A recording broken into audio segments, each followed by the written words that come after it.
What is up, everybody, and welcome back to the Triple H podcast, Happy Hour Hoops, and it is time for the NBA playoffs, folks. The NBA play-in tournament kicked off on Tuesday. The last bit of the games will be tomorrow night, Friday night, and then Saturday, Sunday, in the foreseeable future is NBA playoffs, guys. We made it. It's crazy that this show is doing another season of playoffs in the NBA, but we're here. Jake, Steve, and myself talking playoffs the whole episode. How we doing, fellas? And how we feeling about these matchups? I'm excited. I've talked about this last week, Dunny. I feel like this year it's a little more open than it was last year. Last year it was kind of Celtics and then maybe like two or three teams truly out of the West that could have gone to the finals. This year, I don't feel like it's guaranteed the Celtics are coming out of the East. I think Jake's going to have some thoughts on a certain other team in the East that'll compete with the Celtics. And then the West, I feel like, is wide open as we've seen the West in years. So I'm really excited for the playoffs. The play-ins, little disappointing. I'm almost at the point where I'm over the play-ins. I kind of just want to go back 1 through 8 at this point. But I'm ready for the playoffs. We're getting to the best time of the year where we're going to have playoff basketball pretty much on every night for 2 months. So what's not to love about that? Exactly that. We're going into the best time of the year. We got basketball every night, playoff basketball. It's going to be great. Saturday, a full lineup of games. I can't wait, guys. The play-in, though, Steve, I'm with you. This is a year that we didn't need it. It was very clear that best 8 teams in both conferences. So yeah, that's my biggest issue with it. Maybe it's a thing where honestly, I'd prefer if it was just like the 8 and 9, just a one game. Like the tournament thing, I feel like it confuses people still. They don't really understand like what the stakes are coming into like a casual viewer. Just make it one game if you want to do something, or just go back to the normal format. There was nothing really wrong with it in the first place. On I'm vacation, my girlfriend asked me why they call it a tournament, and I was like, well, and I explained it to her, and she was like, that doesn't sound like a tournament. I'm like, yeah, you're right. And honestly, it doesn't. And then we've had 4 games so far. One of the games has been good, right? The Grizzlies Warriors game was entertaining, had some drama at the end. The 2 last night sucked. We were talking about it before we started recording. And the Magic Atlanta Hawks game was a blowout, and the Magic won, and they're going to be playing the Boston Celtics 2-7 series there. So, yeah, I mean, unless we have these 2 immaculate games tomorrow night between the Mavericks, or excuse me, who's playing tomorrow? The Kings. No, the Mavericks are playing. Mavericks, Grizzlies, and Hawks Heat. Heat. So it's drew a blank there. That's how impressionable these games are. Right? I watched the 2 games last night. I still don't even know. The Kings got crushed. Oh my god, that was surprising. I mean, I guess I'll give the NBA play-in that it was a surprising outcome in one of the games last night. Sure, we'll call it that. But that's the thing about the play-in too, right? Yeah, you have the Heat that won a really impressive game over Chicago. First time they beat them this year, absolutely killed them in Chicago. Then you have the Dallas absolutely just destroy the Kings on the road, and it's like, all right, you're playing another elimination game 2 days later. I think they're trying to create like almost a college basketball like NCAA tournament feel to it, but at the same time too, it's like you can't really do that when there's only like 2 teams that have that feel, and the rest of the league is sitting pretty in their playoff spot. And I also think too, not saying that the 8 seeds would ever beat the 1 seed but I think it's a disadvantage for these 8 seeds. You got to play 2 games to get the 8 seed. Either you're winning that first one, right, between the 9 and the 10 to even have a chance to get the 8 seed, or you lose the first game on 7-8, and then you got to win again just to play the number 1 seed on 2 days rest. I don't love it. I just think we should go back to 1 through 8. I know they tried it. It was a cool concept. I'm kind of over it at this point. And it's almost like a tease, Dunny, where it's like, all right, here's some playoff basketball. Just kidding. It's not really playoff basketball yet. you still got Stats don't even 4 days count. to wait. Yeah. So I don't know. I get them giving another team a chance, but do we really think like a 39-43 team deserves a chance? Like, if we're being completely honest, like you didn't have a winning record, you shouldn't even have a chance in the plan. But it is what it is. The games tomorrow night should be all right.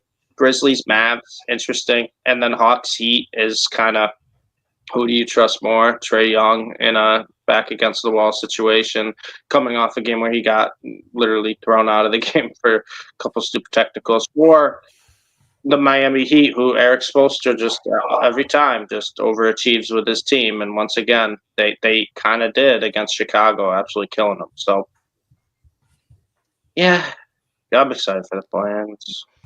Yeah, Yeah. Yay. So Grizzlies, Mavs tomorrow, Hawks Heat. You just said it, Steve. Like either of these. I mean, I have for Hawks Heat here snooze fest. Like I didn't even care that Miami won last night, and like yeah, I think it was cool probably for the guys out there who, like you said, they hadn't beat Chicago all year. It was in Chicago. But that was another one of my gripes. Like the fucking crowd sucked. Like yeah, your team got down. yeah, it was terrible. Your team got down pretty early, but it's like Yeah, it's a they playing gave game. up. This is for a spot in the playoffs, and your season's over if you don't win this game. So And they're playing like a regular season game. right, I mean, that's the thing, and I don't want to compare these planes to college basketball all the time because it's completely different. But you don't see a team like kind of roll over or just not throw the whole entire kitchen sink at their opponent when they're down big in the first half. I mean, Chicago's home team, right? You're down 20 plus, and it's just like they just came out, just started shooting some threes. I think they got it within 12 or 10, but there was just no like intensity on the defense. There was really no switch up. It was almost just like, yeah, we got beat tonight. And that's sometimes where I think like the pro games, and this is across all sports, can kind of falter to the college level because some of those players in college, like they're desperate. This is their last chance to play postseason basketball or whatever sport they're playing, right? When you think of the pros, especially Chicago Bulls, all right, well, there's always next year. We're gonna have Kobe White next year. We'll have Booz Ellis next year. Giddy had a great year. Well, like it's kind of almost like there isn't that desperation feel, and that kind of doesn't work with these single game eliminations. In the pros, I think series is the way to go. The best of sevens are great because I think truly the best team comes out of it, and you will have games like where we just don't have it tonight, or like last night, Tyler Hero made his first 8 shots. Like we're just not going to beat that. But in single eliminations of the pros, it just doesn't work because they're just like, all right, we got next year. yeah. Even at the end of that Mavs Kings game last night, like DeMar DeRozan was like, I think there's 2 minutes left and they were down like nearly 20. He's chucking threes. Like it looked like he had been checked out from like halfway through the third quarter. It's just at that point I don't know who it's good for. Like if the team that's down isn't trying to fight to advance, then there's no way there's a good product happening for the fans. That's the thing is like a lot of these teams they know they're just gonna get smoked anyway. So what's the motivation for the guys? Right. If you're DeMar DeRozan, what's your motivation to go to OKC and battle for them for 4 games? Like it's a tough sell, and I don't blame them. So that brings me to my next thing here. Grizzlies, Mavs. One, we would need a healthy Jaw here. He's questionable for the game with an ankle issue, apparently. Either of these teams even giving the Thunder a game in your guys' eyes? I mean, it's crazy that the Grizzlies ended up here where they have to fight to get an 8 seed, and they were holding the 2-3 seed for a good part of the season. But do either of these teams give OKC even a game? And then I'll ask the same thing about Hawks Heat. My answer for that is no. I'm a little less sure about the West here, but I think they could steal maybe a game or two if you're the Grizzlies. Like I said, I think the Grizzlies, when they put together, are one of the deepest and most athletic teams, and they're one of the few teams that has the size to match with OKC and the athleticism to run with OKC. So I could see the Grizzlies there, and then the Mavs. I mean, if they get by the Grizzlies, which I don't expect them to, but if they do get by, they have the Oklahoma City Thunder killer in PJ Washington. He might just have like a 30-point game. Anthony Davis looked great against the Kings, and granted, it was Domantas Sabonis, who, as much as we love Sabonis in the regular season, just has no idea how to play defense when it comes to postseason basketball. So I think they can steal a game. I get it with the Thunder and everything. I think the Mavs are really going to suffer with their guard play against OKC, which is ironic because they had the best guard play in basketball last year. So that's a fun little 180 there, Dallas. But I think Memphis, if they get by Dallas, which I think they do, they have the ceiling, Dunny, to play with anyone. We've seen it. And that's the thing where I'm not going to count Memphis out until they're actually out. I don't expect them to win the series. I don't expect them to be close in majority of the games in the series.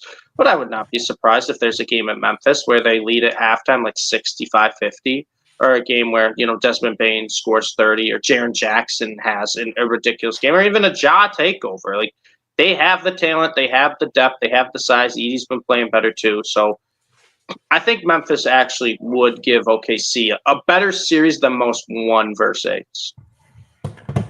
Yeah, I think you're right there. It's tough because tomorrow night, I think I would want the Grizzlies to win as far as who can give OKC the better series, and like who's just going to put on the better series for the fans. I do think that's Memphis. I think Mavs fans, Steve, you doing the podcast with me aside here, I think Mavs fans do deserve to at least get some playoff action to watch here. Whether you were expecting it to be Doncic and Kyrie earlier in the year, and now you get Anthony Davis with old Klay Thompson and some other pieces. I think that would be fun too, to see the Mavs advance and at least get a chance. And who knows? Maybe that size with the three bigs and Anthony Davis kind of leading the charge there gives OKC at least a little bit of hesitancy, and they can steal a game. But I'm kind of leaning Grizzlies, hoping for Mavs. Hawks Heat tomorrow. I think Spoelstra and the Heat probably pull it off because they have the more experienced guys, more experienced coach there, and I just don't think Atlanta maybe wants to or is able to get it done. How do you guys see that going? Yeah, it feels like Miami wanted it really bad the other night. Like the Bulls gave it up, but it was partially because Miami came out so strong. We know that Miami, like, they're a proud organization. They're gonna want a shot no matter what here. So, if I really wish Jalen Johnson was healthy, maybe the Hawks wouldn't even have been an 8 seed. But it doesn't feel like it feels like this is gonna be the send off for Trae Young. Honestly, we've heard the trade rumors and everything else. But yeah, I think Miami gets this done. Who would you rather play as a Cavs fan, Jake? Atlanta? No. Remember, Atlanta's got the two back to Atlanta's back beaten them a couple times. Yeah, it's a little scary. No, I'm probably Atlanta, but I'm any of those three teams that it could have been. I was happy with any of these two. I'll be happy with. Gotcha. All right, yeah, so that's what we got tomorrow night. Let's stop talking about the depressing play in here and get right into the so starting Saturday, I believe 1 p.m., we have Bucks Pacers. So over the last couple of days, it was announced Damian Lillard will. It was kind of reported as if he would miss the whole first round at first. At least that's how the verbiage kind of came off from Shams. But he actually got cleared, so he'll miss Saturday's game 1 of the first round against the Pacers, but could return for game 2, and we expect him to see Dame at some point in this series. So we have Bucks Pacers. Where do you guys see this one going, and where are we at here? I mean, let's not forget Indiana Pacers went to the Eastern Conference Final last year. Kind of an up and down season for them, but really held true and then kind of held on the last couple of weeks and really, I thought, shaped into playoff form a bit. Halliburton's been awesome since post All-Star break. Do you guys think the Bucks have a fighting chance here because it's Giannis? Then obviously, Dame, whenever he returns, obviously gives them a boost. I think you always have a chance when you have Giannis on your team, but I think it's too much for Giannis to overcome with this Pacers team. And also, too, even if Dame comes back game 2, we don't know what Dame we're going to see. I like the Pacers here, like you said, Dunny. I think everyone just forgets that this team made the Eastern Conference Finals last year, and there was a lot of talk about Halliburton at the start of the year. Oh, he lost his confidence and stuff like that. But you're right; he's another one. And no one's talking about. He's playing really good basketball right now. Siakam's been great. Like Matherin's been great. They have a good team. They didn't even have Matherin last year in their run to the Eastern Conference That's right. Finals. Um, I like the Pacers here. I just think they got too many options. I think the Giannis will always make it a good series because it's Giannis. We're gonna see a 45, like 15 rebound and 8 assist game from Giannis in one of these. But I'll take the Pacers here. I don't know if it'll go the distance. I kind of like the Pacers in 6. Wow. You feeling something opposite, Jake? Wow. No, I'm not. Honestly, I don't. I'm still kind of debating on where I want to go with this series, but it's just sad more than anything. It's not really shocking to hear this from Steve. It's just like this is where we're at with the Milwaukee Yeah. Bucks now. I was talking to my buddy at work yesterday who is a diehard Bucks fan, and it was just he was kind of just wanted to be over. Like he wasn't really excited for the playoffs and all. He was kind of just like it's gonna end soon, so like the sooner the better kind of thing. Giannis could steal the series. I think he gets it to 7, but I do think the Pacers are just the better team overall, and the Bucks have been limping through this season. Giannis has really been carrying them. It's a lot to ask him to do that in this kind of playoff situation against a really good team. So yeah, I lean the Pacers, but I wouldn't be surprised if Giannis has one series win in him uh, in this run. Hmm. But I think it's going to be a quick exit for the Bucks, and we're going to be talking a lot about them this summer, probably. Yeah, they're definitely one of those teams where I think, regardless of how this playoff goes for them, unless they miraculously win the championship, a lot of tough decisions coming up, a lot of storylines, trade rumors, all that is going to come along. I like the Pacers in this series. I think Dame returning changes that, and if it is as soon as game 2, maybe it's a tighter series than I think, but I think Indiana gets it done in 6 or 7 here. I don't know. I think the only thing, and it's like it sounds cliche because that's probably what anyone says when I talk about this series, and especially when you have to put in a little note about the Bucks here. It's like, yeah, they do have Giannis, and I would say the Pacers have some good defenders, but they don't have any real great options to throw at Giannis. I don't think anyone does per se, but I mean, all their defenders are on the smaller side. Like Neesmith is a great defender, Nemhard great defender. Obi Toppin's pretty good, but he's no Giannis. Pascal has never been like this He's no defensive Giannis. stud. So, and then you have Miles Turner, who kind of plays a little undersized for the 5 position. But I just think as a unit, the way they like to play, it doesn't look great for Milwaukee. So I do like Indiana in the series, but I think it'll be a fun series. I wouldn't be surprised if Milwaukee pulls this out in 7 and advances. Yeah, I Yeah. think we're all pretty much in the same boat. Cool. A So lot of yeah, scoring. I don't anticipate a lot of defense in this series, honestly. That plays into the Pacers' hand, you would think, right? You would yeah. think, yeah. I think that's kind of how they. But Dame coming back is going to hurt them defensively, unfortunately. So Kevin Porter Jr. minutes going down a little bit, maybe. that's the thing is He's hurt too, right? he is hurting a little bit. And Doc really didn't want to play him, but kind of had to. And then he's shown out. But it's the Kevin Porter experience. So who knows if they'll trust him for that in a playoff series. They might have a choice, though. Yeah, we'll see. Then, if you want to talk about getting in trouble and getting hurt, Pistons Knicks Oh, boy. is our next game here on Saturday. Pistons versus the Knicks. I think this is going to be the series where everyone, whether they believe it or not, is going to be saying Pistons upset because, Brunson came back, a couple weeks left in the season, but really since post All-Star break, it's been Pistons, Pistons, Pistons ascending. Oh my God, who is this group? Cade's unbelievable. They keep moving up. They went on that 9 or 10 game win streak like a month or so ago. That's when the Pistons really got on the radar. Cade's being whispered to be in all NBA teams, which I think deservingly so. and the Knicks were struggling with Brunson's absence. Of course, Brunson comes back, and they've kind of leveled it out a little bit. Cat's still having an unbelievable year. Knicks had some big wins down the stretch. Here we are though, Pistons versus Knicks. I just think it's going to be very popular for people to be like, oh no, Pistons are winning this series and maybe comfortably. I don't believe that. I just think that's going to be a lot of the scuttlebutt. I might be going the opposite way. I think Knicks might sweep them here. I Really?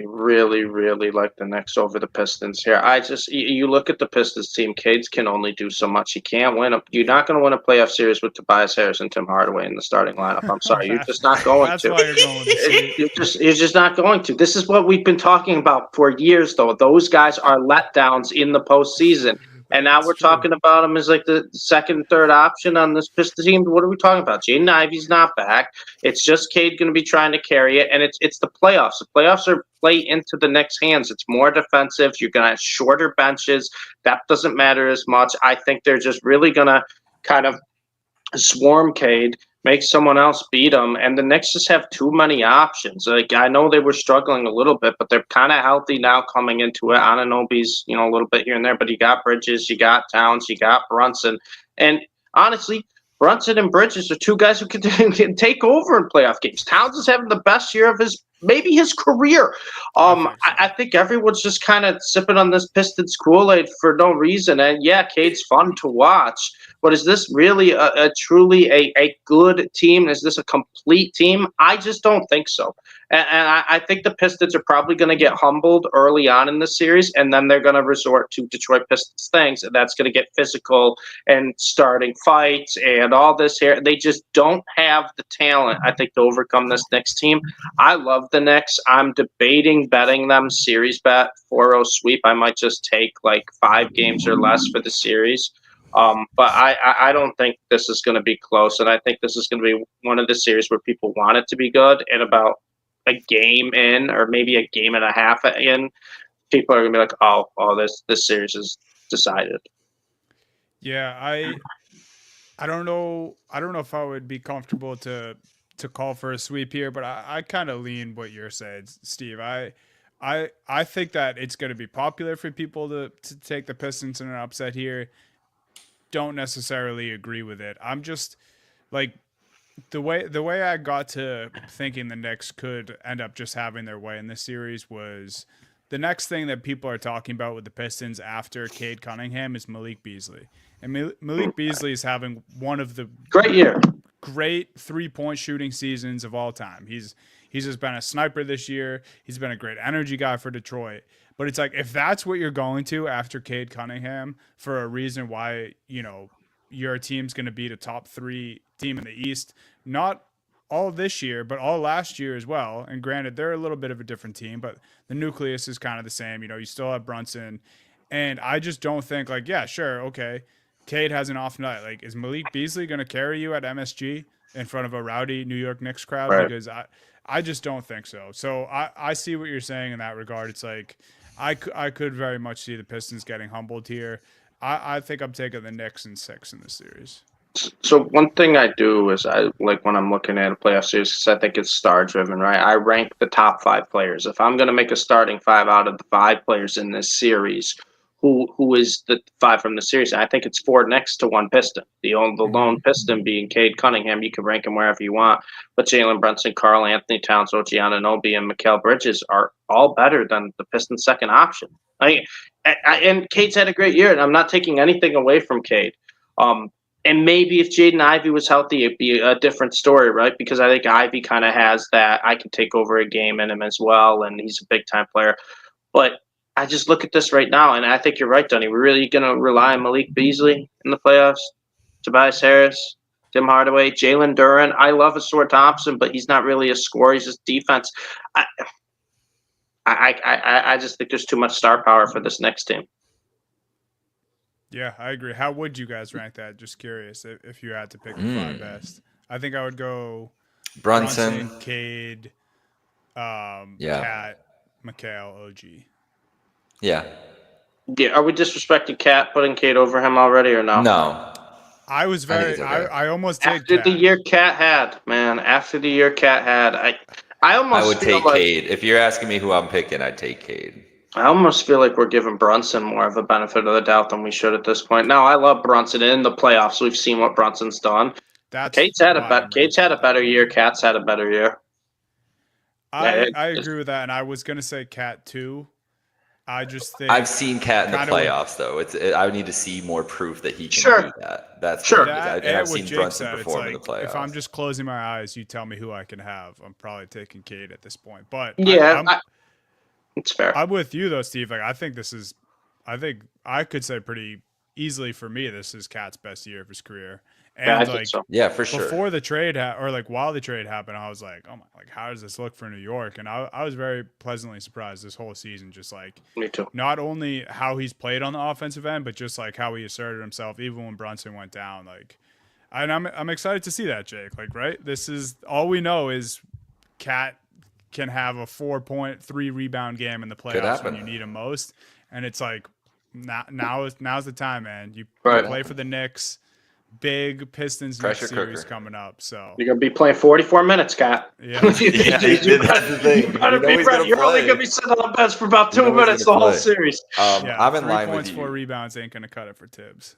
I'm in line with y'all, though. I want, well, first of all, I don't want anything good to happen to either of these teams. I hate both these teams more than any teams in the NBA. So this series sucks. But I think the Knicks, just everything you said, beyond Cade, if they take out Cade, if the defense is just, we're going to double Cade and make him get rid of the ball, as much as as Beasley's been good this year and I like the pieces that they've had, I've never seen JB Bickerstaff be able to put an offense together when you take away that number one option like that. So I think the Knicks are just going to suffocate the Pistons. It's going to be hard for them to score.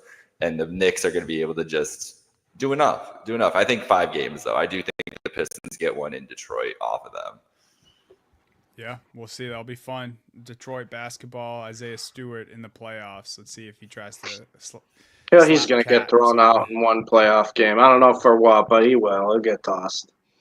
And the Nova Knicks, they're all going to be too proud to let some shit like that slide. So could be in for a brawl in this series. We'll see. Magic, they defeated in pretty comfortable fashion the Atlanta Hawks on Tuesday night. That means they draw the Boston Celtics. And classic fashion, before the Hawks Magic game was even over, Magic fans were chanting, "We want Boston." Guys, I've seen this movie before. Every round of the playoffs last year,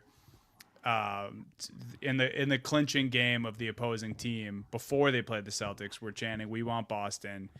Didn't go so great for them. Magic fans, they won the season series this year. They won 2 to the Celtics 1 when they played each other 3 times this year. I'm not worried. Tell me why I should be, Steve. I don't think you should be. Are you in lockstep with me here? I think the Magic's offense has been way too inconsistent this year. And I think partly is that was all the injuries. They're not going to have Suggs for this series, which hurts them. And it's just the kind of the classic, like the Boston Celtics were playing this season for the playoffs. Like they won the championship. They had nothing left to prove in the regular season. They didn't need to get the 1 seed. They just kind of did their thing. Got 50 something wins, right? 60 wins, right? They eclipsed 61. Yeah, I was going to say it was high 50s. It was like 61 wins. And it's just you're the champs until you prove you're not the champs. This is a Boston team where I think got better than last year. Maybe not necessarily their stars or their starters, but man, dude, if you're trying to tell me Peyton Pritchard is not as good as he was last year, you're crazy. Derek White, Peyton Pritchard, having guys like that have gotten so much better. Hauser really too, and this is a team that I think just has too many options offensively for the Magic. The Magic want to win these low-scoring games. They want to rely on their defense, their pace, and you just can't really do that against Boston. I like the Celtics here. Maybe the Magic squeak 1, but I think Celtics win in 4 or 5. I think it's pretty comfortable. Yeah, Jake, I want to hear your opinion too. But my only other thing that I even wanted to say about this was like the things that people who I guess are taking the Magic in this series, or maybe it's just all Magic fans. The things they're pointing to is that they won the season series, which Steve, you just laid it out beautifully. It doesn't matter for the Celtics that another team won the season series. And the other thing is that the Magic have this great 3-point defense, which they do, but I would point to the Celtics just had a all-time historic, never been done before, 3-pointers made season. And oh yeah, they can score without hitting threes. They're So going to I know shoot that's what they 50 like a to game do. if they want to. It doesn't matter how your defense is. Yeah. They're going to just keep shooting them. We watched the Celtics team last year. Like, nothing's changed. Yeah. Paulo and Franz are great.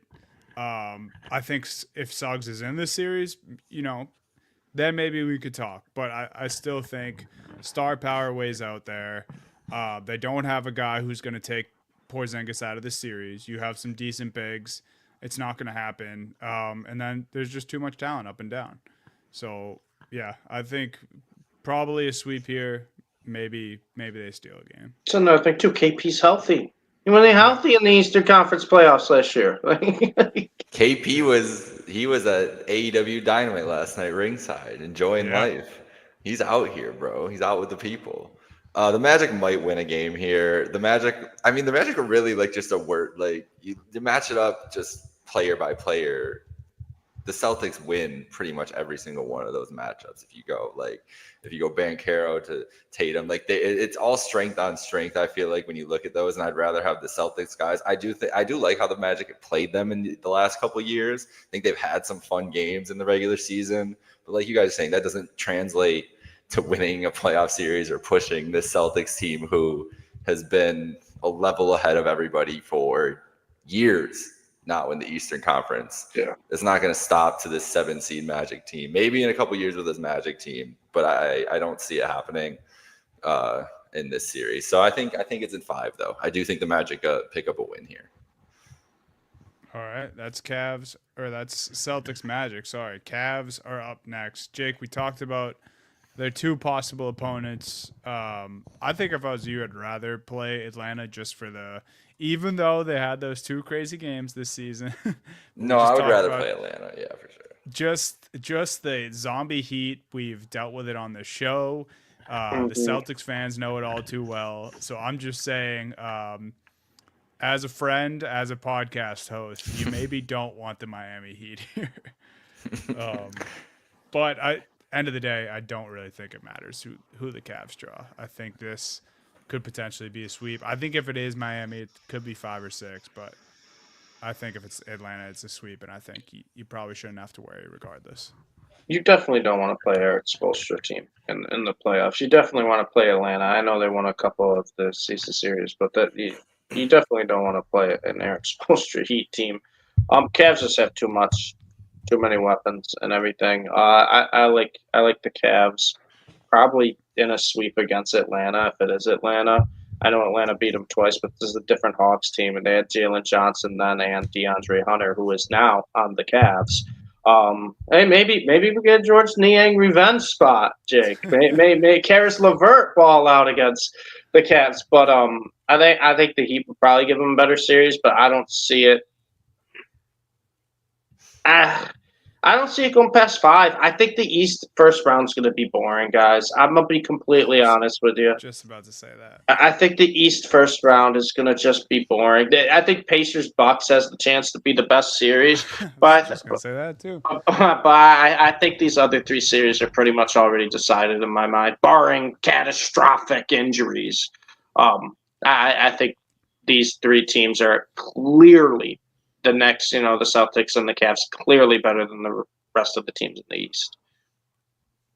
Jake, all right, levels going in as a Cavs fan here. What's the vibes like? How are we going into the first round? I know Cavs fans probably just waiting for this to happen in general, like for the last, I don't know, 2 months. I don't know if I'm the right. See, I feel like I'm the wrong test group for Cavs fans. I think Cavs fans are freaking out, and I'm just very excited for playoff basketball and to see how this experience goes. I'm most interested to see. I think the biggest discussion is what is around Kenny Atkinson, really, honestly, and to see how he deploys these guys in the playoffs. Like there was an article in The Athletic yesterday about Donovan Mitchell and how much he sacrificed this year, only playing 31 minutes a game, and how much of his scoring he sacrificed and the shots he sacrificed to help accentuate Mobley's offensive growth and kind of get Garland back on the groove that we've been talking about, the trajectory we thought he would be on,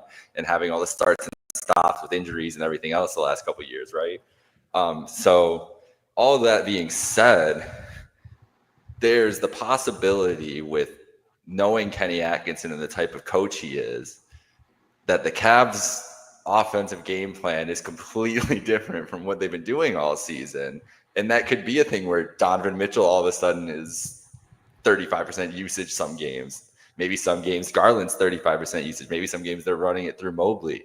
I think the Cavs' biggest strength now, the way they played this season out, is what you said, Steve. They have so many weapons.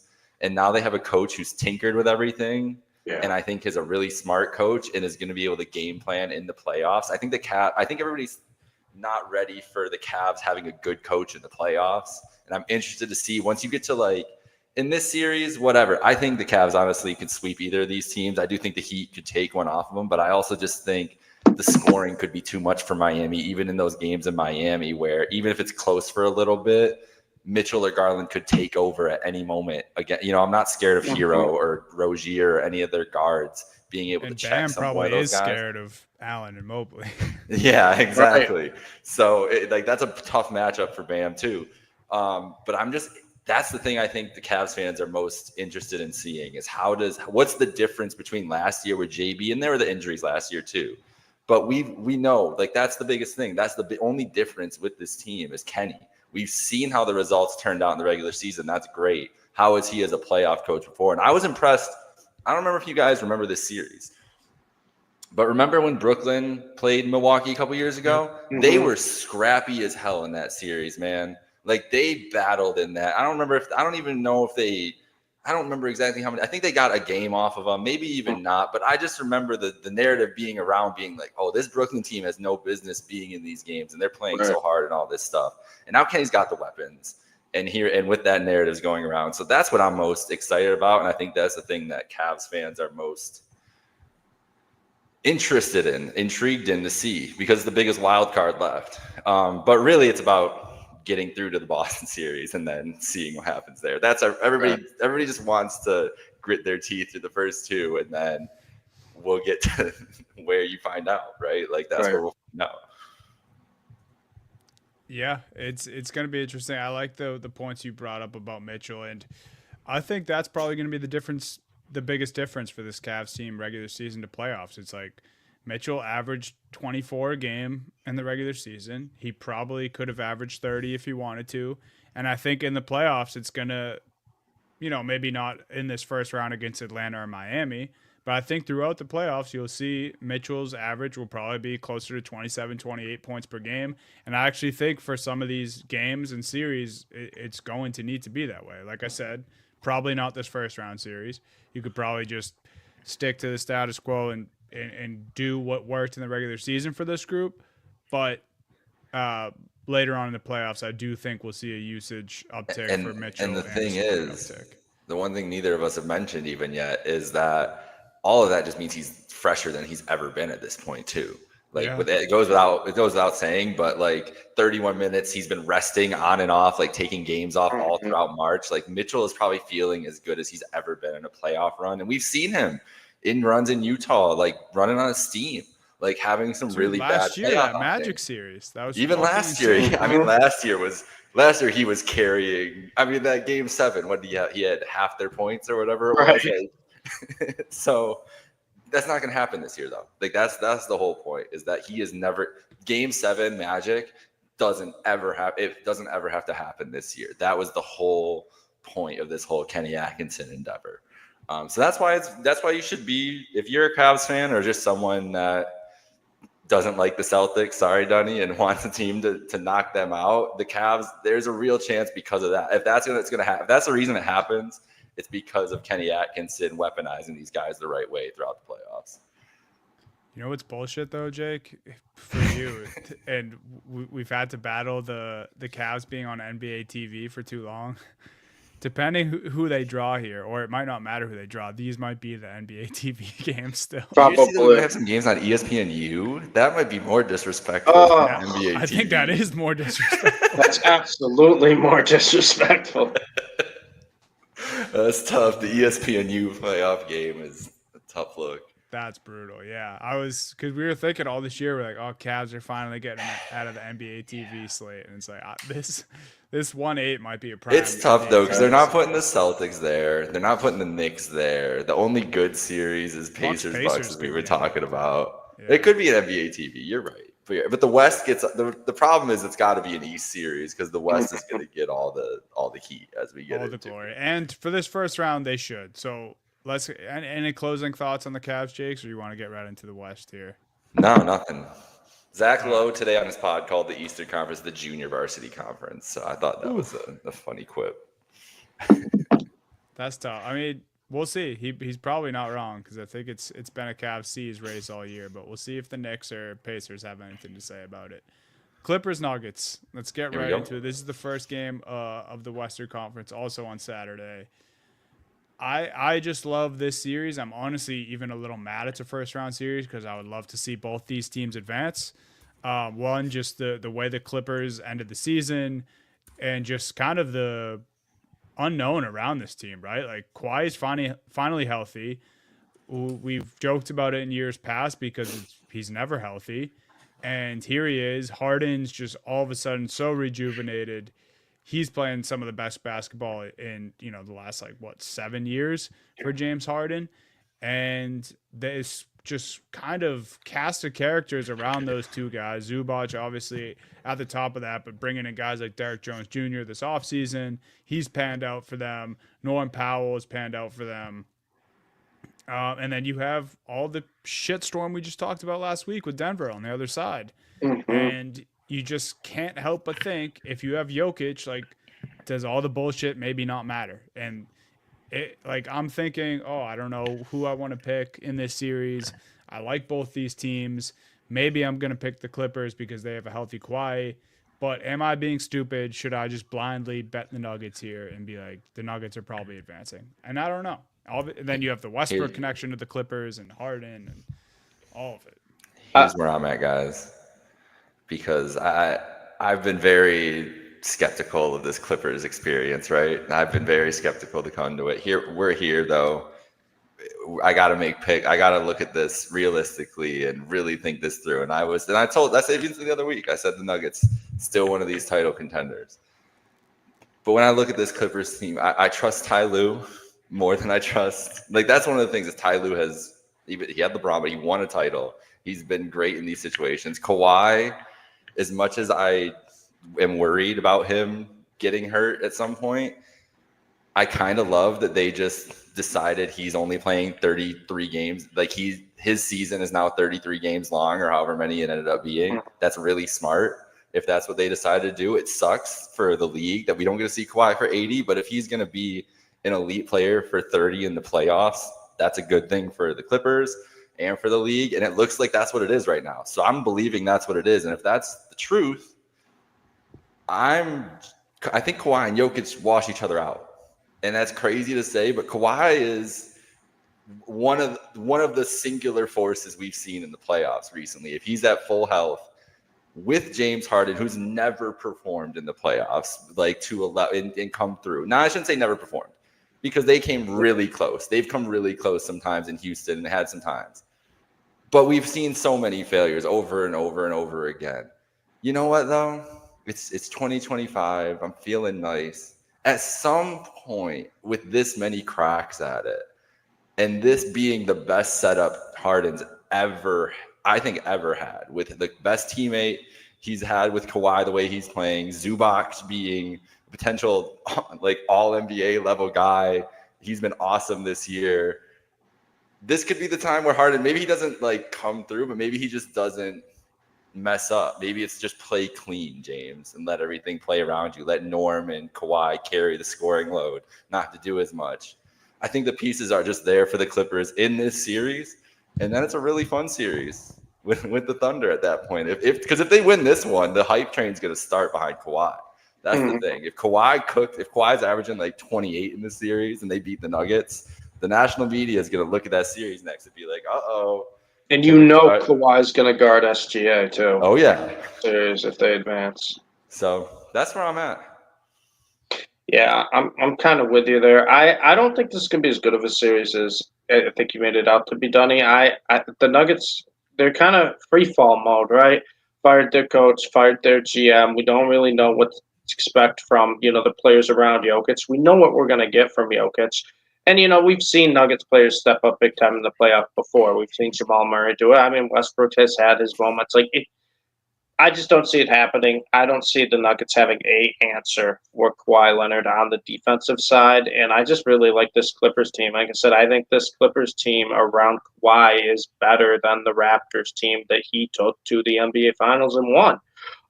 So when I look at the talent around and a healthy Kawhi, like you said, Jake, who hasn't played that much this year, but is playing his best basketball right now, it's a scary, scary sight, and I really want to get behind this Clippers team and a healthy Kawhi and see if he can get back to, I can just kind of take any playoff game over. The playoffs are made for Kawhi, the style of how they are, just his game and everything.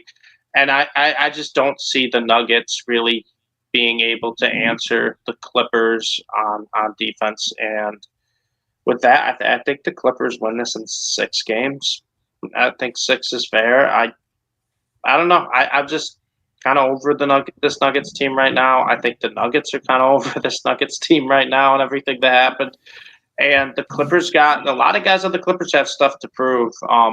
And they're being led by one of the best playoff performers in the past 15 years in Kawhi Leonard. So I'll go with the Clippers. I think that shit that you laid out for the Nuggets is the reason why I can't shut them off in my brain. Yeah. I think that's what everyone is probably thinking right now. And I don't know. But I also felt I also felt even stronger about the Nuggets last year, and watching them get boat raced by Minnesota was like, holy shit. Right.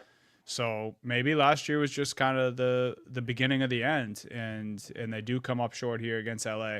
I am very excited for this series. I think Vegas is pretty tuned in on the series as well and has a similar thought because I think the Nuggets are even money right now. Yeah, the Nuggets are even, and the Clippers are minus 118 for the series win here. So I think it'll be tight. I could see it going 6 or 7.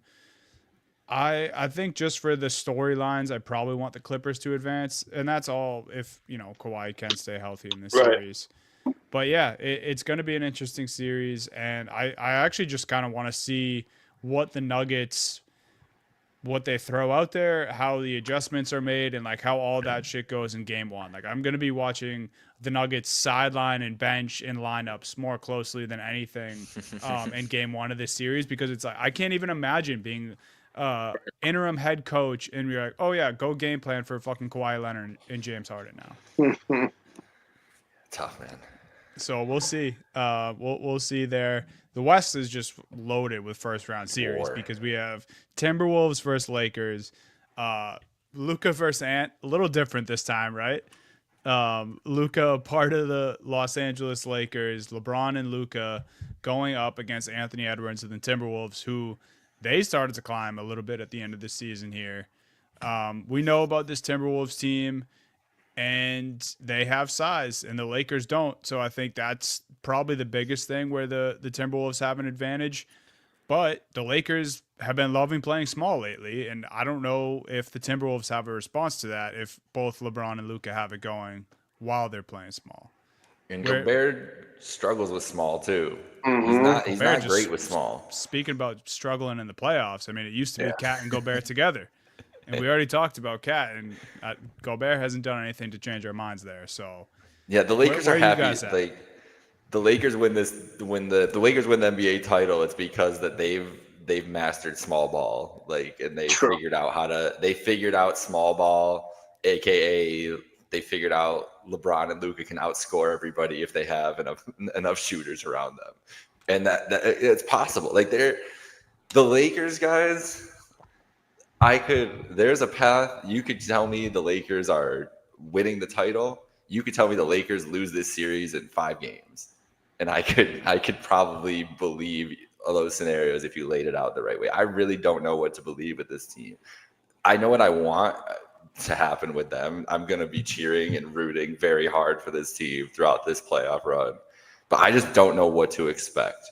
It's not enough data for me like to actually have an opinion on it for what this looks like, because it's so much like they've looked good, but they've looked good, honestly, in my opinion, all year, even before they made the trade. I think they could have been a 3 seed without doing anything, the way that it was set up. So who knows? But I do think Gobert and Randall with the small ball, I think it's going to be tough for them, honestly, because it's one thing if any team's playing small, but with Luka and LeBron, they're going to be able to put them in some situations that are just too tough for Ant and anybody on that Timberwolves team to score out of. Like, guys, LeBron and Luka in a playoff series again. That's the coaching assignment. Hell yeah. Come into this series, oh yeah, figure out how to guard LeBron and Luka together. And they're probably stuff that they haven't shown at all that JJ's been dialing up since day one. So it's going to be fun, but I have no idea what to expect. So hopefully you guys have some more clarity for me here. Batman, Spider-Man, Batman, Lakers survive. Lakers survive. I think this is the best matchup the Lakers could have gotten. I think it's the best matchup of any team in the Western Conference that they could have gotten. I almost want to bet a sweep here. I almost want to do a 2-series, a Knicks and Lakers sweep, and just kind of just go with, the big market teams that everyone's like, I kind of like this sneaky Pistons team. It's Timberwolves team. Ant-Man's fun. They always want to crown him as the next big star. No. I mean, first off, Luka absolutely cooked the Timberwolves last year. Absolutely cooked this team.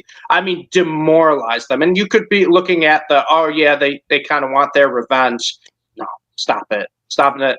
Not with that. Not with that. That's the confidence right there with Luka. He absolutely took out this team. You're also talking about that you got LeBron James basically playing the secondary role on a playoff team. We're talking about one of the greatest best playoff basketball players of all time, and LeBron James is probably going to be the second option on this offense in the playoff. Not to say Luka's not an incredible playoff performer as well. You have two of the best. I mean, Luka led, the NBA last year in points in the playoffs. Like, he has carried worse Mavs teams in playoff series or kept them in it. Same with LeBron, with the Cavs and Lakers. Now they get to play together.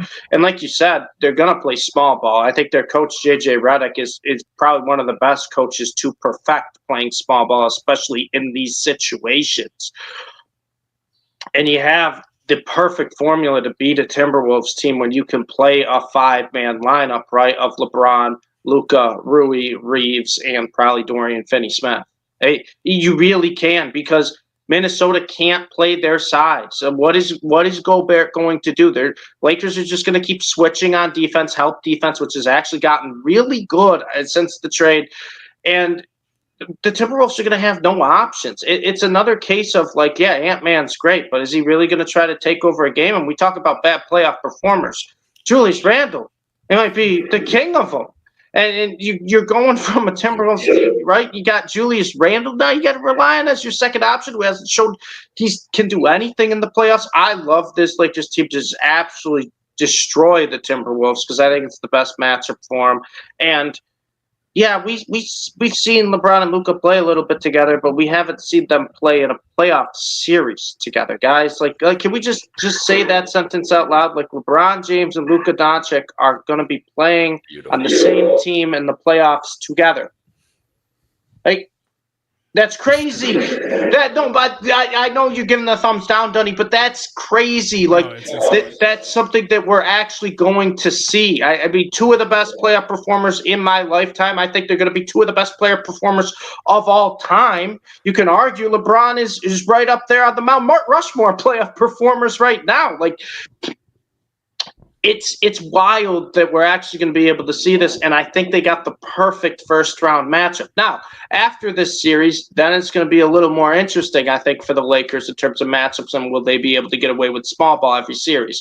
But I think this is the perfect series for it, because they'll be thrilled for the Timberwolves to have Rudy Gobert on the floor if they're trying to play small ball. They don't care. He's not a threat outside of the paint. They can just switch. I'll tell you what, he may have about 5 inches on him. He's not backing down LeBron James. I don't care how old LeBron is. Rudy Gobert's not doing that. Rudy Gobert, if he shoots more than 4 times in a game, they're done. And they can't afford to play Rudy Gobert. I love the Lakers to absolutely cream the Timberwolves in this series. Now, that doesn't mean that I just think the Lakers are just going to coast all the way to the NBA Finals. I think the West is going to be a war. But I think this is the perfect matchup for them. Also, one thing you have to account for in this series and throughout the whole playoffs, the whistle for LeBron and Luka is going to be crazy. Oh, it's going to be a good whistle. It's going to be, especially in crypto. Well, but to be fair, though, I think they're going to give LeBron a great whistle and give Luka a bad whistle because his reactions of getting mad at the refs is worth it in general. I think sometimes the refs just like to give Luka bad whistles just for his reactions. But they'll be on him. The thing is, LeBron and Luka will be if they see something they don't like, minute in. It'll start. 20 seconds, first possession. If they don't see, they'll both be barking the whole game. They'll bark before tip. I love Luka, and they're great. But my God, I mean, there's no stars that want to talk more to the refs than these two. It is infuriating sometimes. Infuriating how much I get so mad when I see LeBron put his hands up above his shoulders in any way, shape, or form. Like, bro, just walk away. Luka's just staring at the ref as everyone's on the other side of the court playing right now. It's like, dude, look, you're not getting every call. But no, you're right. They'll probably get a very favorable whistle against Minnesota, especially in this series. I think they want to get through to the next round. This team. I mean, come on, they want the money is they want Warriors Lakers. Yeah, the whole NBA world wants Warriors Lakers. Why? Yeah. Hold on, no. But I love this. I love the idea of a Lakers Warriors second round series. But the disrespect to this Rockets team's been crazy. I'm not saying you're disrespecting them. I'm not saying you are. I'm saying the world, ratings wise, just in general, wants Lakers Warriors. Yes, for sure. But I've seen so much dismissal of this Rockets team, guys. I agree. I think it's not completely valid, somewhat valid. The biggest thing, and we've talked about this, I feel like every week, is just who can we trust at the end of games for the Rockets? And you're going up against, man, I mean, Dunny, I know you're going to hate hearing this, but I think you can say 2 of the top 5 players just in the playoffs when it comes to rising of active players right now. Especially right now, if we did a draft of who you want in a single playoff series, I still probably take Steph 1, man. I still probably take Steph 1, and then Jimmy Butler's not too far behind, and Jimmy Butler seems happy. He seems happy that he's the Robin role. He's just as impressed with Steph as we are. I know the Lakers have kind of their issues on their roster too, but Draymond's been playing great. This team's playing great. Pods has actually been playing pretty well, and I mean, I know, Dunny, you didn't see too much of the Grizzlies-Warriors game. It was just 2 versus 5, and it didn't matter. It just didn't matter. And that's the thing. It's like every year I'm like, all right, is Jimmy Butler really going to reach that next level in the playoffs? And he does every year. And we already know what Steph's going to do. And I think that's the big reason why I like the Warriors over the Rockets is we just don't know what Jalen Green's going to do yet. We don't know if Sengun can have that dominant playoff series. And as much as I love Amen Thompson, and I think Amen Thompson might be the best on-ball defender in the NBA, as much as I love Amen Thompson, can he be that guy to get you a bucket late? I don't know. I don't know with the Rockets. I feel it's a little too inconsistent, and you're going up against 2 of the best, just clutch playoff performers we've seen in a while. Not only that, but closers as well. Like I said, Jimmy Butler seems happy. Happy Jimmy Butler's terrifying for everyone else. And I will ride with Steph until Steph no longer shoots a basketball. That man, it's insane what he can still do. I'm impressed by him every game I watch, and now you got Jimmy Butler on his team, and they're both probably going to average over 30 in this series. You think so? I gotta take the Warriors. I got it. See, I'm with you that I don't think Amen's going to be the guy to score for them down the stretch, but I think Butler might have some issues in this series. Really? Yeah, I do. Yeah. I think between Dylan Brooks and how fired up that guy's going to be to just get under the Warriors' skin in general, and then, I mean, Amon when the Celtics play the Rockets, man, like, yeah, I'm Amon hit the buzzer beater to win the game in TD Garden. That wasn't even what was the most impressive to me. Just his standalone defensive possessions agreed. 1-on-1 with the Jays was shocking for a guy his young, or for how young a guy he is, and like how just little he's accomplished in the NBA. So I'm with you. Like, I think the Warriors do handle business in this series, but Jimmy, I'm still waiting and seeing on Jimmy Butler for some of these tougher Okay. matchups in the West. All right, well, here's our first descent because I'm in on this Rockets team. I think it's Ime, who we know. Ime is a great point. Ime is one of Yeah. the best coaches out there, especially in these Agreed. playoff things. And a couple weeks ago, we saw this matchup in a game, and Steph was in hell, man. And I He think was. as much as it is, if Ime can put together a plan, they have the athletes that they can just bother Steph or Jimmy every single game. I wouldn't be surprised if the Warriors make this a series, but I also wouldn't be surprised if it's 2-0 Rockets going back to San Francisco, and we're like, oh shit, what's happening? And I think it could just be because this defense is that suffocating, and there's no other answers beyond those two. Like you said, the 2 versus 5 is real. Kuminga's like nowhere to be found. Draymond's not going to be able to do anything. Not that he offers anything usually, but he's really not going to be able to do anything in this series. It does concern me who's going to score down the stretch for the Rockets, but it might not matter because they might just play good enough defense that it's a rock fight, and that plays in their favor anyway. So I think it goes the distance, but I'm going to go with the Rockets. I think the young team's got to win somewhere in this bracket, and I think this is the most likely spot. And I really it's really a bet on Ime. I'm going with the coaches here because what I've seen from Ime in the one run that he's done was really damn impressive with the Celtics, and I wouldn't be surprised if the Warriors win, but I do like this matchup for the Rockets too. Yeah, I think it goes the distance as well. Even though I really like, Steph and Jimmy, I know I was very pro Warriors in my top. I do think it goes the distance. This Rockets team is fun. They're great. They're tough. This is a lot another one with just a lot of weird connections and history with. I know I mentioned it, but Brooks and Draymond, like the battles those guys had when Dylan Brooks was in Memphis. Obviously, Ime wants his revenge on Steve Kerr, and he could do it in the first round here. I mean, Steve Kerr was the guy that took out the Celtics when Ime had made the NBA Finals in 22. And then, you just have the rise of Amon Thompson, like we already talked about. And just kind of the unknown of the rest of this Warriors group or the Rockets group. And then you have the Warriors team who, Steph and Draymond have been through it all. They still have guys like Looney. They have newcomers like Pods.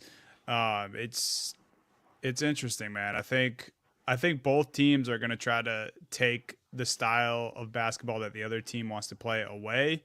And I don't know who that ends up favoring at the end of the day. But like you mentioned, Steve, like they do have Steph Curry. So you can't, like, regardless of the seeds for these two teams, I think that kind of gets thrown out the window if you have a guy like Steph on your squad. There are definitely going to be moments in this series. A game or two by himself, right? A couple years ago, remember the Durant and Booker series where they just put up like 60 points, 70 points a game, like that was going on. That could be Butler and Curry could be the series, even if it's a losing effort. That's it's going to be fun to watch those two. They're going to go down swinging. You can guarantee that. So Miami fans got to be so fucking pissed at Butler, man. This guy was looking like he couldn't fucking score on an 8-foot rim the last couple weeks in Miami, and now he's doing this alongside Steph. But nevertheless, one last series here to talk about: OKC versus, it probably doesn't fucking matter, but Mavericks and or the Memphis Grizzlies here, who we just talked about a little bit.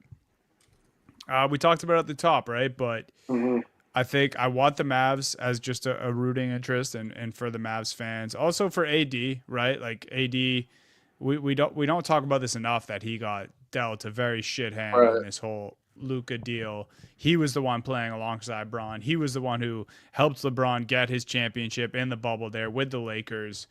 And although that seems like quite some time ago now, Anthony Davis is still an incredible player.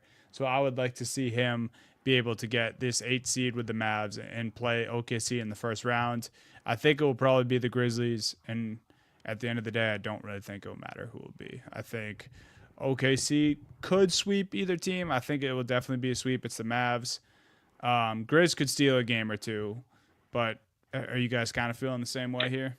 Yeah, I think Grizz could push it to 6. I think Mavs could steal one and get it to 5. I don't think either team can win this series. It's kind of how I talked about. To be honest with you, Dunny, I don't want to see the Mavs in this series. I get it. I just can't see Nico on my TV screen anymore. I'm sorry. Every time, like in the Mavs game, they'll just switch to Nico sitting in the crowd with that stupid grin of his and at him doubling down on his comments and everything. I can't stand that man. I don't want to see him on my TV. I don't want any success from him. I want him in a jail cell with no windows. I want him fired. I want him gone. I want him out of my life. I can't root for the Mavs until he's gone. I can't do it. I tried. I tried to turn on some games and lock in because I love the players still. I can't do it. I can't do it. He needs to be gone. Go Grizzlies and then lose to the Thunder in 6. Steve, how did you feel about the no cameras, no recording? He's such a coward. He's such a coward. And that's the thing, too. And then he doubles down to, like, what are you doing, man? Like, you screwed up. You alienated the entire fan base. And guess what? You were in the NBA Finals last year, and now you were in the play-in. The play-in. There's a big difference. And I get it. No one so foresee Kyrie getting hurt and missing it, too. So I'll give you a little bit of a pass there that you don't have Kyrie. But don't even try to tell me defense wins championships because clearly it wasn't Luka wasn't the issue, and everyone knew that. Everyone with singular brain cell knew that, but you didn't, Nico, because you stink.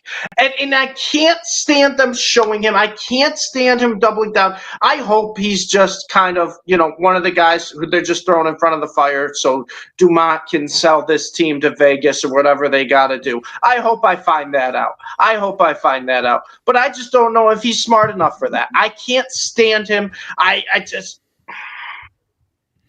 just hope the Grizzlies win. I can't watch because I'm going to watch the series because I'm going to watch them play the Thunder and I'm going to watch a completely different thing than what happened last year where the Mavs and Luka just kind of just ripped the Thunder's soul out and ripped those fans out. And now you're going to have the Thunder fans victory lapping it when they sweep the Mavs. Oh, congrats.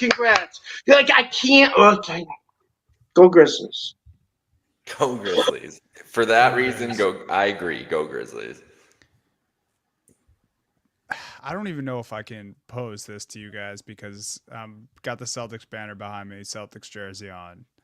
Everyone knows where my alliance is and to what team. With OKC, the first round shouldn't matter to them. Everyone expects them to be in the West Finals, right? And this isn't me saying this is going to happen or even think it's going to happen. Do you guys think, because I was thinking about this the other day, I'm like, realistically, what would hold the OKC up from getting to the West Finals? And I think it would either be them running into a team who gets crazy hot that we don't expect in the playoffs or an injury.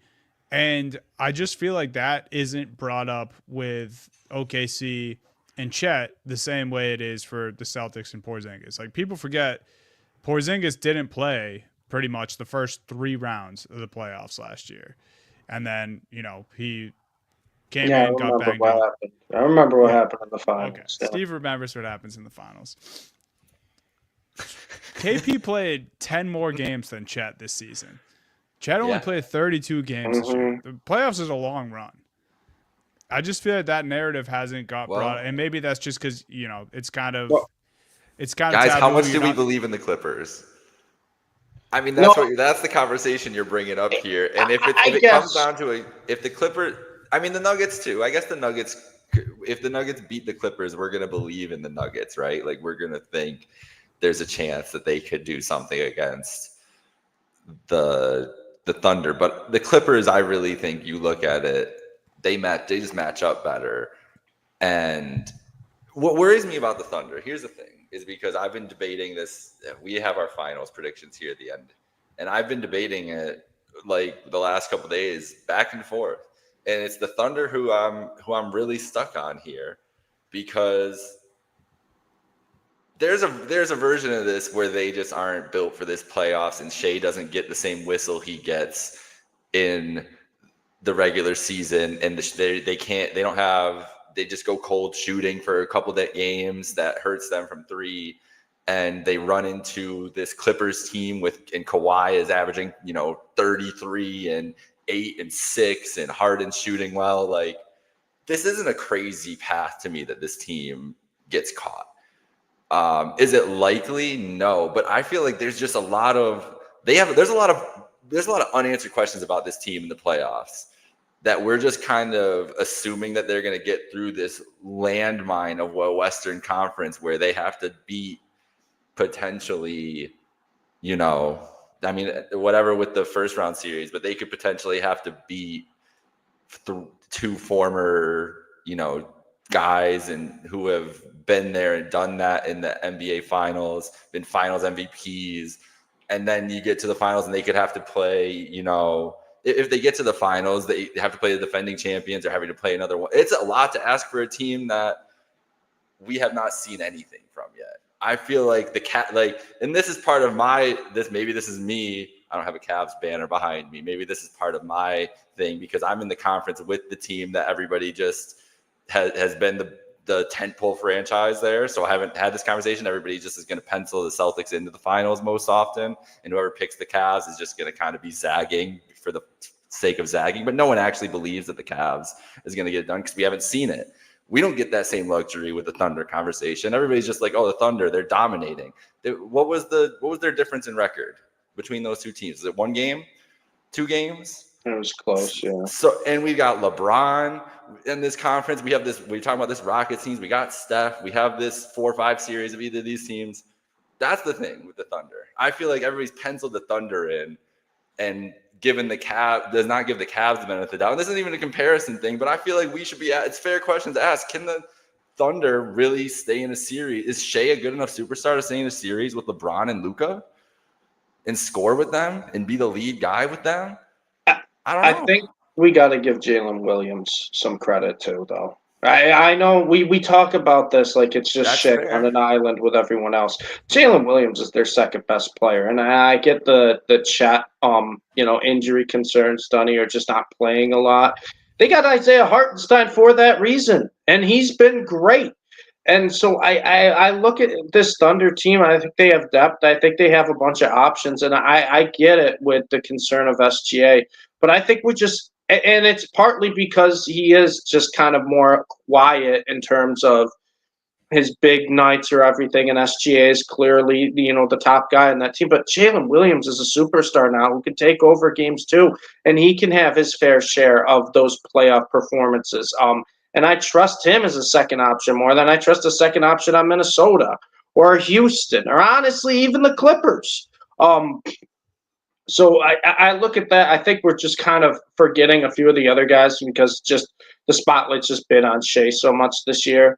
But I understand. I think it's going to be a much tougher path for the Thunder out of the West than it would be Celtics/Cavs in the East, because that's truly what I think it is. I think that's what we all three of us believe is it's just Celtics/Cavs get us to the Eastern Conference Finals and then may the best team win.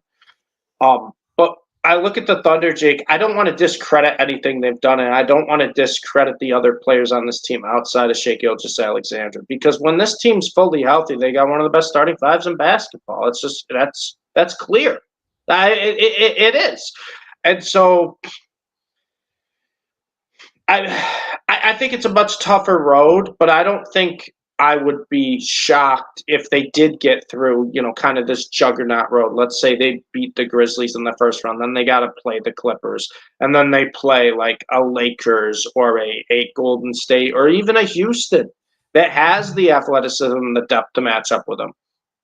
So I think the Thunder's a weird one because they were ahead of schedule last year. They had a historically good regular season this year. SGA has been in the MVP talks for the past 2 years, but they haven't really gotten that long playoff run, right? They ran into the Thunder killer last year in Luka Doncic. Maybe this is just their year. Maybe this is just this year. Maybe it's the Warriors and the Lakers kind of battle each out in the second round, and by the time they go 7, the Thunder have just kind of cleaned up a Clippers or Nuggets team. And then we're like, oh wow, because I think that would be the eye-opening moment, right, guys? No one's really going to be shocked if the Thunder sweep or win in 5 over Grizzlies/Mavs. But if the Thunder came out in round 2 and beat the Nuggets or the Clippers in 4 or 5, I guarantee both of you are sweating bullets. Like, I don't want to see this team. I don't want to see this team in the finals because that's a very real possibility because that's kind of what they've been doing against a lot of the teams this year. So I can't discredit the Thunder. I think they're on, like, obviously they're in the much tougher conference, but man, I would not be shocked if this team just kind of has done what they've done all regular season, and they really do use their defense and their speed and the free throw line to their advantage. And maybe last year was kind of, helped them this year. Sometimes you kind of need to have, expectations fall short and then be ready for the following year. So I get it, Jake. I understand where it feels like the Cavs have been more disrespected than the Thunder, and it feels like the West as a whole, like anyone really could knock them out. But at the same time, too, they earned those wins. They earned that 1 seed. Dunny, you're muted. My question about Chet, of course, I was muted there. I was going to follow it up with saying maybe it is just because it doesn't matter because we saw it this season. Like, yeah, he played 10 less games than Porzingis did, but when he wasn't out there, it didn't matter because they have Hartenstein, and that's the reason they went and got him. So maybe it is just the fact how it didn't really matter when Porzingis went out in the first couple of rounds of the playoffs last year because we have Al Horford. And I think maybe the Thunder just are that good. So when you lose, your third best option, if you want to call him on that team, maybe it just doesn't matter because they are that good. And we're going to find out. But I really just wanted to pose the question, wanted to talk it out, because as we get into I'll go first here, and let you guys go after. Let's make our finals predictions. Let's do it. I wanted to talk it out because, as I said, I've been debating Thunder very heavily, and I've got scenarios here in my head. There's one I could just go with my heart. I go with the real fun one and just pick it and just have it on the record. There's the real fun one. There's also the one that's the really boring one. That is the one as my original pick. I could just say, I could just stay with that, blah, blah.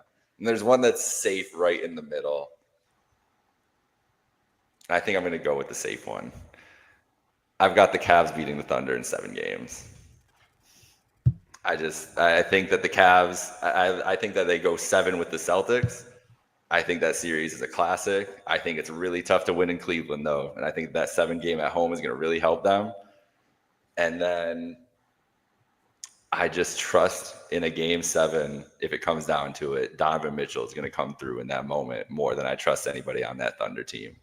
And I think if there's anybody ready for the Hartenstein, the Chet, those problems, it's Mobley, it's Allen, it's everything.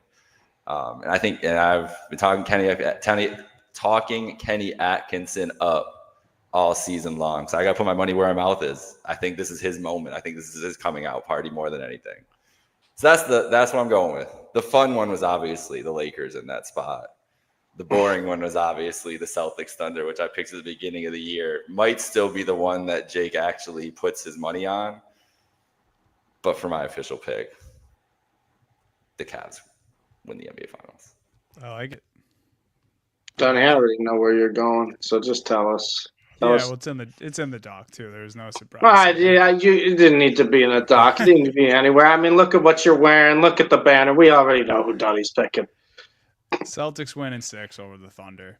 I think I agree, Jake. I think Cavs Celtics probably will go 7. It'll be a fought series. I'm going to roll with my team here. I'm going to roll with the defending champs. And then I think when we get to this stage, the biggest stage of them all, I think the Thunder will have gone through the tough West, like we mentioned, but I think it's their, Steve, you kind of mentioned it about why they're so good this year is because you kind of have to learn how to lose before you can win. And I think they get to the biggest stage and realize they're going up against a team who did it last year and who maybe just have a little bit more experience than them. And Celtics hold on. And I think they get it done in 6 over the Thunder in the finals. I don't hate it. I don't want to take the Celtics again. I think they're the best team, and I really want to give your Cavs team credit, Jake. But I don't know if the Cavs can beat the Celtics in a 7-game series.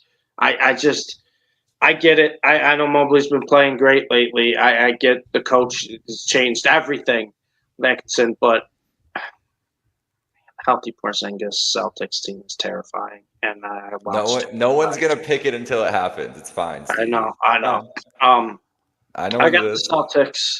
I'm taking them over the Lakers. I'm taking. I was wondering who was going to do it. I'm taking the Celtics at 6, and probably over the Lakers. And here's the thing: I would love to have the Lakers win it in the NBA Finals. Just the biggest middle finger to Nico, and I probably will bet on it because I just want to root for that. And like I said, I think everyone's just for somehow, some way is just overlooking the fact that LeBron and Luka are on the same team in the playoffs. Like it's like, yeah, I get it. Like it's the Lakers and everything. Everyone's talking about it, but it just doesn't feel like people are giving them enough credit that they could actually win with this team around them. And if the connect for Mark Williams trade actually went through, I think the Lakers, I would have already penciled them to win the NBA Finals. But I really do think the size is going to hurt them. And they can get away with it, I think, against Minnesota. And I think they can get away with it if Golden State beats Houston and they beat them. And then you're going to have to, beat the Thunder / Clippers / Nuggets, which is really going to hurt them with their size. But hey, I'll take the Lakers over the Thunder just because of the, you got the Thunder killer on your team. And I've seen LeBron and Luka steal games in the playoffs by themselves on their own teams. And you could replace Cavs over the Lakers here too if you really wanted to. I just think the West is too much of a war. And there's too many dominant teams. You're just going to beat yourselves up. You're probably going to play 3 or 4 more games than whoever comes out of the East because their earlier seasons will be a little quicker. They're a little more well rested. And like I told you guys all year long, I think the Eastern Conference is just Celtics, Cavs. Let's see who wins. And that might go best of 7, right? That might go best of 7. But that doesn't mean that every series is going to go best of 7 in the East. I think the Celtics probably sweep the Magic. I truly do. And then I think the Celtics, even though I think the Knicks sweep the Pistons, I think the Celtics probably beat them in 5. And I think the Cavs probably sweep their first round matchup. And then I think they probably beat Indiana or Milwaukee in 5. And right then and there, you got a 3-4 game, quote unquote, like rest advantage than these Western Conference teams. I think the Lakers get by Minnesota pretty easily.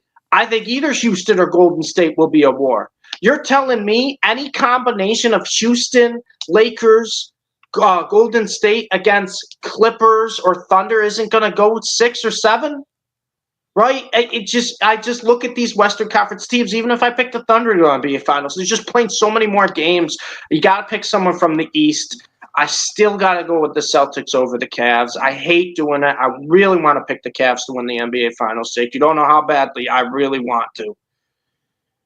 But this year just feels like we're just going to see the 2 most iconic NBA franchises go up against each other. And if that's the case, I will absolutely be putting real money on the Lakers. And I will be pulling for Luka to do the ultimate middle finger to Nico and the NBA world. And the NBA will be back. Those finals ratings will be better than we've ever seen before. But eventually, the war in the West and the size, I got to give the advantage to the Celtics. I still think they're the best team on paper. I think they're role players. I say that like Peyton Pritchard and Derek White couldn't be like number 1 and number 2 options when they want to be any given night. I think it's just going to be too much. And a healthy KP, we saw just a glimpse of not even a truly healthy KP in the finals last year against Dallas. He completely changed that series, did he not? Oh yeah. So I just saw this. I'm definitely watching Game 1 after the pod. I changed my pick. Celtics losing to the Magic in 4. I'm done with Dunny. But Celtics over the Lakers in 6. I hate doing it, but I almost did it. I almost put the Lakers in there too, because as every day goes on, I'm like, oh man. Luka I'm just LeBron, saying, you better not let they it get to could Game 7. You better not. You better hope it's 6 in Dunn are Boston. you that confident that the Cavs will beat the They are Celtics in Game 34-7 this year at home, and throughout LeBron's tenure at home, they were always a dominant home team throughout that year. It is a legit home court advantage that people don't give enough credit to Cleveland for. No, it's not that I'm not giving enough credit. I know. Sometimes I think talent. Tatum's gonna be seeing those demons. I saw in the. But it doesn't matter because there's so many options. That's the problem, though. What do the Cavs have? I know. Options. They have a lot of options. Here's the thing: is let's do my favorite mental game, bro. Let's do my favorite mental game. Rank them 1 through 5. You don't even go all the way to 10. You want me to go 1 through 5? Yeah, Cavs. Okay. I will go. Tatum. Jason Tatum, Donovan Mitchell, no, Evan Mobley. No. Yes. No. Yes. No. Yes. No. Yes. You are not putting both of those over Jaylen Brown. You're not putting Mitchell and Mobley over Jaylen Brown. Today. This is tomorrow, good. So the next day, the next day, the Bro, next day, and the next day. Do you remember what happened last year in the play? Brown was better than Tatum. And Evan Mobley is going to be the defensive player of the year and is the best offensive player. Should be. He probably won't win it because the NBA awards. We'll talk about those another time. But I agree. Don't try to act like I don't love Mobley. Don't try to act like I said he has the highest ceiling. I'm standing on this. I'm standing on business. That's still disrespectful to Jaylen Brown. That's still disrespectful. Yes, it is. He's good there. Yes, it's. If you're asking me right now, if I'm starting a franchise, the order I'm picking Evan Mobley. No, not starting a franchise. You gotta win a playoff series. Age doesn't matter. Evan Mobley. Jaylen Brown. Yes. Nah. And I love Evan Mobley. You guys are not. See, this is the disrespect. This is the disrespect I'm talking about, bro. This is it. That's Mobley not disrespectful. Is a different player this year. Mobley is different. I know. Jaylen Brown has not been as good this year as he was last year. You're acting like I'm not a diehard Evan Mobley fan. You're acting like I haven't hyped this Jaylen Brown been as good this year? No, he hasn't. And Evan Mobley's been better this year. He hasn't. But we're talking about Evan the playoffs. Mobley over Jaylen Brown. Jake, we're talking about the playoffs. We haven't seen it in the playoffs Evan Mobley over Jaylen Brown. Does Jaylen Brown not step up every playoff series? Did he not step his game up? He might step up. I'm taking Evan Mobley. We haven't seen it from Mobley yet. Have we not? Have we not? Okay. Have we seen it though? That's all I'm asking. I'm agreeing with you. No, we haven't seen it. I'm taking the projection and what I've seen from this season, bro. Okay. That's fine. Okay. I'm standing on it. I would go putting Jaylen Brown at 4. It's just I can't. I would go Tatum, Don, Brown. I think it's even tough. I'm having trouble. See the disrespect, bro. Y'all are just. I don't know if I can disagree. I'm not disrespectful. I'm going to put Mobley next, but I honestly think KP is a conversation there. All right, and then good luck. I can't wait to see. And then after KP, Allen and Mobley, I can't wait to see him deal with it. 6 is probably White, 7's probably Drew. Bro, Garland is oh my god. You're telling me Derek White's better than Darius Garland right now? You're gonna tell me I'd rather have Derek White than Garland in the playoffs. I would too. This is crazy. Not Holiday though. Not Holiday at this point. Respect. Defense though, Donnie? Take the Celtics, Steve. I want you. I already did. Jake. I'm happy.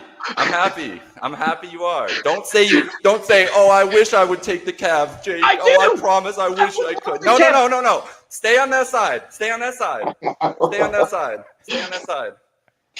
Go be Stevie Boston now. That's crazy. I don't want to be Stevie Boston. I don't know. Keep that away. Keep Yeah. that away, because no, Hey, you know where hey. my allegiance, Hey, my we'll allegiance see. lies. My I'm allegiance cheering lies. for the Lakers in that championship. Are you? Are you Luka going to be and Stevie Anton. Boston? Oh, yeah, of course I'm cheering for the Lakers. Oh, Of Stevie course I'm Boston cheering. might come Do you know out. I how don't sick know. I am that I have to cheer for LeBron to win another Oh, I'm finals? so sick. Oh no. Do you know Stevie how sick Boston's I am so that I have sick. to He's got to cheer cheer for for LeBron LeBron to win too. another finals? Oh, What if go Luka though. Go get your ring. what if Luca his first two finals goes 0-2 in the finals like LeBron did, and then all of a sudden Luca and LeBron have this Goes the D-Wade. 9 straight final. Yeah. And it The starts path is there. The path and it is starts there. with LeBron being his teammate, and then Yeah. And then he he kind goes of back does to his the own Mavs. thing. Yeah. Yeah, he will not go back to the Mavs unless they completely change everything and issue maybe the biggest public apology ever. Can we? I do want to. I don't even know if we can finish that Cavs Celtics list as a. But I think that's a good testament to how good that series will be. Which Yeah. we better fucking get it. We better get that. Jake, both of our If we teams don't, better something not fucking let us down. catastrophic happened, bro. If one of If you we don't, loses something for the Eastern catastrophic Conference happened. Finals, I will be shocked and distraught. The one thing is, shock and awe. like, I think that's the thing is that it's hard. Like, I get it. You're playing the Cavs are being disrespected angle. I think Celtics Angle? Cavs. What do you mean? Listen before It's I. not an angle. Let me finish. No, it is. Everybody's picked the Celtics. They're already in the I know. finals. I know. I understand that. I get you're playing the angle that There's they're no disrespecting. angle. It's the truth. It's Oh a my God. fact. It's not an a fact. angle. It's not a fact. It is I'm a just fact. saying, if you can let me finish my sentence. All I'm saying is that I think as good as the Western Conference is this year, the two best teams in the NBA are the Cavs and the Celtics. I agree with that. I think they've been the two best teams. Like I get the Thunder have the metrics, they got the point differential, they got the wins and all. But if you ask me, just power rank the teams in the playoffs, Cavs and Celtics are 1 and 2. It's not disrespectful if you're losing to what I think is the one. That's not disrespectful. It is. That's not. No, it's not disrespectful. It's not disrespectful. Then I'm saying you're going to go 7 games against what I think is the best team in the playoffs, defending champs in the coin flip series. That's not disrespect. We got nobody. Nobody believes in us. It's fine. It's fine. Oh my God, he's not listening. Dunny is not listening. He's not listening, Dunny. He's not listening. I hear you. I hear you. Don't. I don't want second best. I don't give a shit about second best, bro. I understand that, but that doesn't mean it's disrespectful. It's disrespectful. Oh. It is disrespectful. Pick us. Don't pick the Thunder are 50%. The Celtics are like 29% to the Cavs 11. Bullshit. I'm just saying.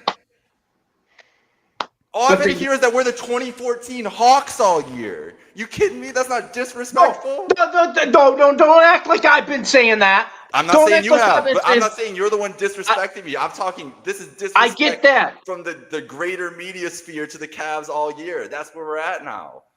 Well, I think of the greater media sphere last year. They were trying to say Anthony Edwards was next Michael Jordan. All right? I don't think they really know what they're talking about. They see one thing and they just get enamored by it. All right? I do think the Cavs on some level nationally have been disrespectful for this. I agree with that. With the season they've had. I just think one, the other team they're going up against in the East, that's, whether you're arguing they're just as good, a little bit better than, or they're exactly the same. It's unfortunate that that team won the NBA championship last year. So they're kind of playing the thing where you have to respect the past champs. And then the other side of the coin is that the Thunder are having this historic season out west, and they just happen to have a few more wins than the Cavs. So I think both things can be true. All I'm saying. I understand your guys' points. I think you're right. I think the Cavs have been getting disrespected this year. I think this playoffs will be telling because I don't think I could put Mobley above Jaylen Brown right now. I think that's the only part that I disagree with, and I know that was a thing that our good friend Brett and Dunny, you muted. Dunny's audio went out. Oh yeah, Brett and I did go to war. This was already a topic I was ready for. Oh, so. I know. He told me about it. I was tuned in. I still got JB, but the playoffs will be a good test, man. I'm excited. I hope we do. If, like I said, if we don't get Cavs Celtics, the whole thing's fucking Something shot. Playoffs are catastrophic canceled. There's no way. There's no way. Exactly. As long as there no catastrophic injuries. If we're saying healthy teams, stop. There's no way. There's, Yeah, it's good. happening. It's All happening. right, And here's the so- thing: is the only other good team in the East can't beat these two teams. Right? That's where it really That's comes the down to. issue. Like, It's like you the guys are Knicks, lucky. The Celtics get the next. Knicks have I wish I no would've idea gone how to Knicks. play either of these teams. Literally can't. They didn't. They don't They know had how. many chances. They had 8 chances. And I don't think Cavs should be worried about Pacers or Bucks. I think it's Oh easy. no, I'm not for the worried Cavs about. to do it, I'm really not worried. And that's the thing, guys. The series, I agree with you're coming from, because with Steve, with your ranking there, because the series I'm most worried about is the Celtics series. Of course. If they get to the finals, I'm thinking they're winning the finals. Like I will be the most confident after that. Yeah. I'm going to be the most nervous 10 minutes before game 1 of the Eastern Conference Finals. Then like the NBA Finals is house money at that point. But we need to know about Boston. And it's always been like this is now we have a report. This is like 20 years of this stuff now, going back to LeBron stuff, and this is like a new iteration of this. Like they're gonna bring up all the old clips and all the old stuff and and even going further back. Like there's a lot of history with these two teams too. So it's nerve-wracking for the fan base. I think everybody just wants to get there. And Celtics fans, it's like a thing too, where Celtics fans don't care. They're just gonna everybody's just gonna swat the Cavs away too when that game shows up too. So it's gonna be contentious, to say the least, I think, of an Eastern Conference Finals. I hope it goes 7. I know you guys probably don't, but I hope it goes 7. I don't think there's any other way. It's got to go 7. Right. I really think they're so well. Like the games this year have been so fucking good. They're so tightly matched. Like they're just gonna have counters. It's gonna be a heavyweight fight. We'll see, man. So, what we have? Boston, Cleveland for winners here. But we all have different finals, which I think is Yeah. the first time that's happened ever. I want to see. Now that Steve laid it out there for us, I would love to see the Lakers beat the Thunder. And That's the fun. The fun finals is the Lakers getting to the finals, whether it's the Cavs or the Celtics. That's the finals money that series. the NBA media wants. That would shatter finals records, right? If it's Celtics, Either Lakers. one. Yeah. I mean, Cavs, I think the Lakers getting to the Lakers finals would no matter too, what. because of LeBron, obviously. I don't even think it could be it could be the Knicks too. It could be the Bucks though. I think Knicks, LeBron and Luka getting to the finals this year would be the biggest story. You're right. The last 20 years. Yeah.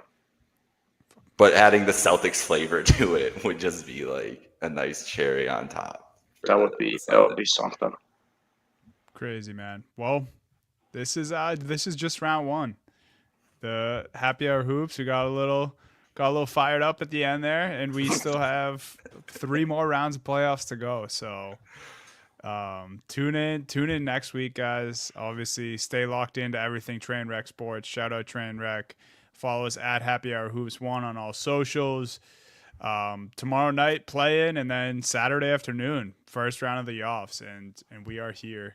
Can't believe we're already back, but we're here, and just playoff basketball as far as the eye can see going forward. So thanks for tuning in, guys, and we'll see you next week.